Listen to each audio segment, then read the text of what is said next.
So may bagong ola tayong re-reviewin dito sa ating channel mga ka-Johnny. Pero bago yun, maglambing ako sa inyo. Napaki-subscribe muna ang aking channel, Sir Johnny 2.0. Paki-like na rin po, share at hit nyo na yung notification bell. Okay? Then, itong re-reviewin natin, bagong-bago lang din sa Play Store. Actually, nung nakaraan ko pa siya nakita pero hindi ko pa siya agad na review. Pero para sa inyo, kung okay ba siya o hindi, kung legit ba siya, kung SEC registered ba siya, ito ang sasabihin ko sa inyo. Panoorin nyo ang video.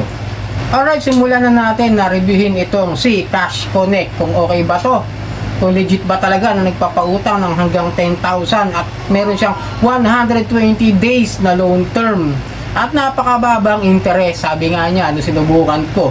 So yun nga, in-apply ko siya, din-download ko siya para sa inyo at sinilip natin kung okay ba talaga siya. Pero itong si Cash Connect ay hindi ko po nakita sa list of online lending platform na mga recorded ng SEC, no? Wala po siya doon sa Cash Connect. Pero yung lending company niya is parang si Andromeda na nandun naman sa lending company list. Pero sa OLA, sa online lending platform is wala po. So sinimulan natin. Then, mag-agree tayo sa mga kailangan nilang i-agree. Privacy agreement, ika nga. Mag-confirm lang tayo dyan. Tapos, pupunta tayo sa transfer of personal data, confirm, and then please submit your personal information and get your quota apply. Okay? Apply tayo. Siyempre, bibigyan natin yung mga kailangan nila. The personal information. Okay, ayan. Province of residence, city of residence, something like that. Continue nyo lang yan. Tapos, susunod yan yung work information. Profession, kung yung trabaho nyo, kung magkano yung sahod nyo, kung gano'n na kayo katagal. Credit standing, kung may mga utang ba kayo sa iba. Ayan. Nilagay ko, puro no. Kasi hindi ko rin sure kung parang hindi naman kasi siya accessing entities ng CIC. Parang hindi sila napansin doon, no?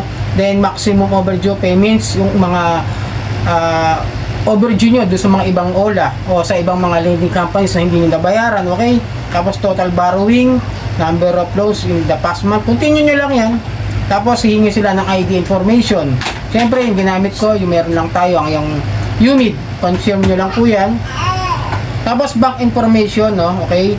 Pakita nyo lang yung bank information. Kung ano man po yung hawak nyo, kunwari, meron naman siyang GCash dyan, yun ang pipiliin ko, yung e-wallet, no? Yan. Pagka nilagay nyo sa bank information, e-wallet, confirm, and then syempre papakita naman yan, no? Kung sakasakali meron siyang bibigay sa inyo mga i-refer nila kayo sa iba pang mga lending o online lending na meron sila doon mismo sa loob ng Cash Connect. Okay, ito, you can apply for multiple products depending on your loan needs, di ba? Nanghihikayat pa sila na try kayo mag-apply doon sa ibang mga OLA nila na nasa loob din ng OLA.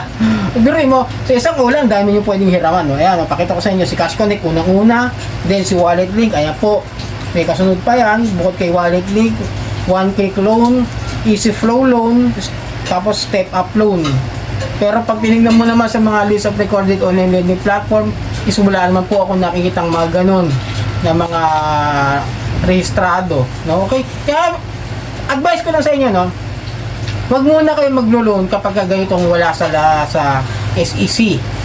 Medyo medyo maging wise kayo, medyo maging maingat kayo dahil baka mamaya kumukuha lang ng mga info natin ito. Okay? Hindi ko sinasabing hindi siya magandang utangan o hindi ko sinasabi na pangit siyang utangan, ay maaaring makompromiso ang ating mga info kapag ganitong wala sa list ng SEC. Then, ang bibigay naman nila sa atin, itong loan detail sa atin is 10,000. Okay naman, diba? Napakaganda ng offer, 10,000 agad. But I guess, wala pa namang OLA na nagpahiram sa first timer na nagpahiram ng ganito kalaki. Tapos yung loan term niya is 120 days nga. Ayan, ha? Tapos yung amount na marireceive natin, kung sakasakaling ma-approve tayo at magbibigyan ng pagkakataon na pahiramin, ay magiging 9,902 ang makukuha nating pera. Bali parang may binawas ang service fee na 8 pesos lamang. And then yung interest niya for the 120 days is 320. Napakaganda ng offer na ito kung ito man ay magiging totoo at hindi kwento. Okay? Tapos yung date of application ko is May 28 nga, ito nakaraan. Tapos ang due date ko is July 26. Napakahaba, di ba? Almost 3 months ba? 3, 6, 9, 12, 4 months. 4 months pala siya. Ang ganda nun kung sakasakali magkakaroon kayo ng ganitong klase ng OLA na mabibigyan kayo ng pagkakaroon ng utang, pero okay naman yung haba ng termino. Then ayan, takpan ko na yung number ko, baka makita nyo. Then ito yung repayment plan niya, no, na 2025 ng, kung di ako nagkakamali, parang May, parang haba ng repayment plan niya. Diba? 2025-57, ang unang hulog ko is 3.6, di ba? Tapos susunod, 3,300. Ando na po sa simula yung interest rate niya na 320. Ando po yung unang bayad niyo sa unang payment niya. And then 2025, 726, yun nga yung July. Tapos itong March, di ba? March nga ba to? Hindi, parang May na tong 5 eh. Diba? Tama, o 5-7. Doon ka palang una magbabayad, may pa ang bayaran, tapos 320, tapos 336 lang. Grabe yung bigay na ganda ng ano nito. Napakaganda ng offer kapag ganito nagpautang sa inyo. Then sinabit ko na siya. Sunbukan ko ba? Malay niyo makalusot. Ayan, sinabi natin yung details, ayan, okay.